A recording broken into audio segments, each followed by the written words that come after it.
viewers, time to wrap up another week with another edition of Totally Fucked Up Friday, where I'm surprised to learn once more the world's still totally fucked up. And I'll start with a couple of stories about very ill-advised legal threats. First, big guy threatening little guy.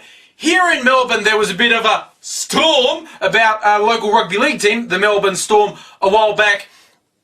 Too long and complicated and boring to go into because it's about a sporting team, but suffice to say, some fans very upset at management, and the team's owned by News Limited, which is Rupert Murdoch's media corporation, and a lot of fans have said that the influence of News Limited is bad. Now, wherever you are in the world, that's hardly news, right? Fans thinking the management of the team are to blame for the woes of the team.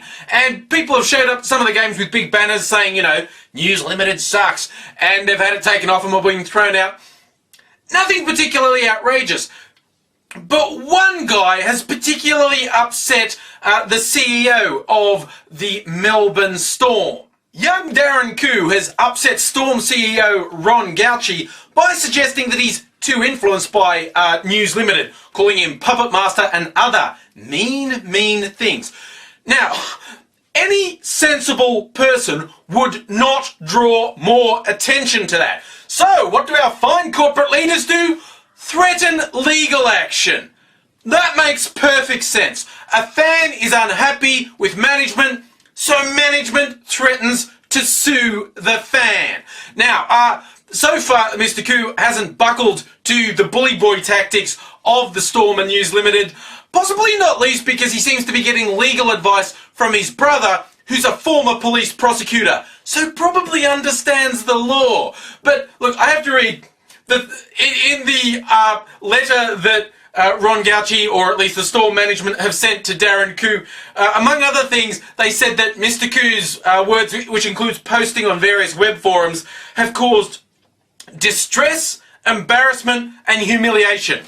And Mr. Koo's not backing down. So, you know, Mr. Gauci, you seem really upset by this. So, look, I'm going to help you out. I'm going to apologise for you. Mr. Gauci, Diddums, are you feeling hurt, embarrassed, humiliated? Well, grow up there, you soft bloody Nazi boy! And now another legal case, this time small person threatening big person. A lot of the times I'm all for this, except in cases where it's really stupid and isn't going to do the small person any good. Now, you may have seen a video, apparently more than 1.5 million people have seen the video of this, well, rather clueless woman falling into a fountain at a shopping mall because she was texting while walking instead of looking while walking. And it seems like someone's got a copy of the security footage and posted it on the interwebs. All very embarrassing, except you clearly can't see the person. It's so blurry, there's no way of knowing who it is. So there is a little bit of personal embarrassment, but nothing lasting. It's not like you're being outed on the internet. Unless you're stupid enough to identify yourself and say that that's so mean what they did, you have a right to sue them. It seems like this person is now trying to make the shopping mall pay her money, you know, essentially threaten a legal action in the hope she gets some hush money to go away and not cause them hassle. You know, stupid and pointless and shit that seems to happen all the time. But if she hadn't have done this, she would have been an anonymous blur on the internet. I doubt she's going to get some money, but we do know she is actually Kathy Cruz Marrero, 39. She has convictions for theft in the 90s, and in fact, she's currently on bail for $7,500 for theft by deception and receiving stolen property in 2009. Well, she said when she was interviewed by media, giving us all crystal clear images of what she looks like, as well as her name, that she learned the lesson. Don't text and walk. Apparently, she didn't learn the lesson. If you do something really fucking stupid, don't make it worse by proclaiming to the world you're the moron who did it. And finally, a bit of local politics. Now, the floods in Queensland, and God, they're everywhere. Bits of the country that aren't underwater seem to be on fire. But that's Australia and its environment. But the floods in Queensland have been handled largely apolitically. People pulling together, doing great work with supporting and helping each other. Largely apolitically, till the fucking biggest buffhead in the country, leader of the federal opposition, Tony Abbott, came out of left field and said, oh, because of the floods, the federal government should ditch their planned national broadband rollout.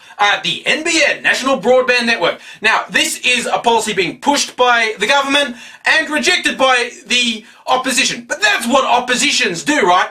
They oppose. Not so much a problem with that, but stepping out and politicising the suffering of others to push your own fucking unrelated political agenda? What sort of shit are you? That's right, you're Tony Abbott. You think empathy is for losers.